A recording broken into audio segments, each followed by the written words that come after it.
Hi everyone. In this video, I'll be showing you how to use Zotero, a free and open source citation manager, to keep track of your search results when conducting literature searches.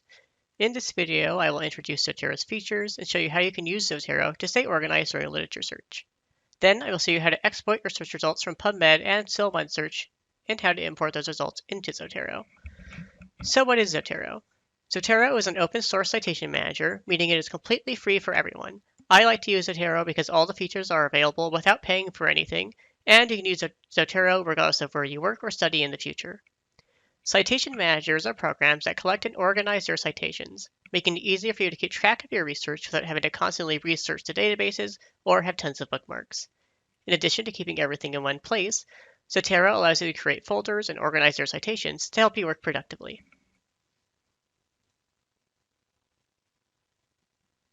So if we open Zotero, you can see that it is essentially a series of folders that you can nest and organize as you see fit for your various research projects. Within each folder, you can have a collection of citations you have added to the folder and have subfolders within folders, allowing you to organize at whatever level of granularity fits your research project and work style. You can create new folders by clicking on the yellow folder icon in the top left. Once inside a folder, you can click on the green plus icon above title to add a new citation manually. You usually won't need to do this, but it can be helpful if you have a weird citation that the automated tools can't handle. More often, you will use the wand icon to the right of this one. This wand icon allows you to enter a URL, PubMed ID, or GUI of an article or website to automatically import an article citation info. For example, I'll put in the PubMed ID for an article, and you'll see it automatically fill in all the details. Within a citation, you have the option to add notes by clicking on a citation and then clicking on the Notes tab on the right side of the page. You can also add notes by clicking on the yellow sticky note icon, in case you want to keep track of any notes that aren't tied to a specific citation. Lastly, you can use the paperclip icon to add the full text of an article to the citation. You have the option of adding URLs or stored copies of the PDFs, so that you don't need to leave Zotero to get the full text of the article. I highly recommend adding the PDFs of articles, as you can open them directly in Zotero, which allows you to highlight and annotate the articles right in the app. Now that you have an idea of how to use Zotero, I'll demonstrate how you can export your search results from various databases and import them into Zotero, rather than having to add them one at a time. Let's start in PubMed. After running a search, you have the option to export the entirety of your search results or just a subsection. If you only want to save some of the articles from your search, click on the checkmark icon next to the articles of interest, and then click on the Send To button above the search results. Then click on Citation Manager. Here you have the option to select all the results on the page, all the articles in the search, or the selection.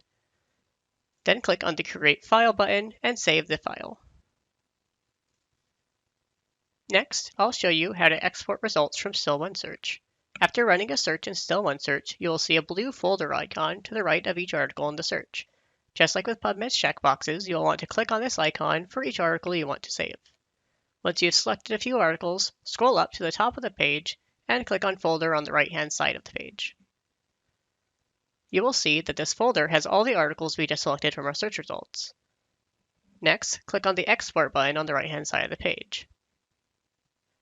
In the option menu on the right, select the Direct Export in RIS format option, then click on the Save button on the left.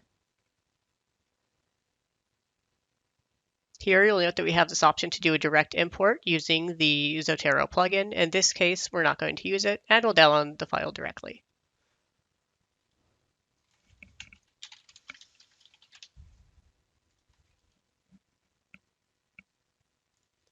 Now let's go back to Zotero. Click the File button on the upper left of the page, and then on Import. Then click your way through this dialog box and select the file we just downloaded from PubMed. Continue working your way through this wizard, and you'll see that a new folder was created with all the articles we saved from PubMed. You can right-click the folder to give it a new name, and also click and drag the folder around to organize it however you would like. you would follow the exact same process for importing the file we downloaded from Still One Search.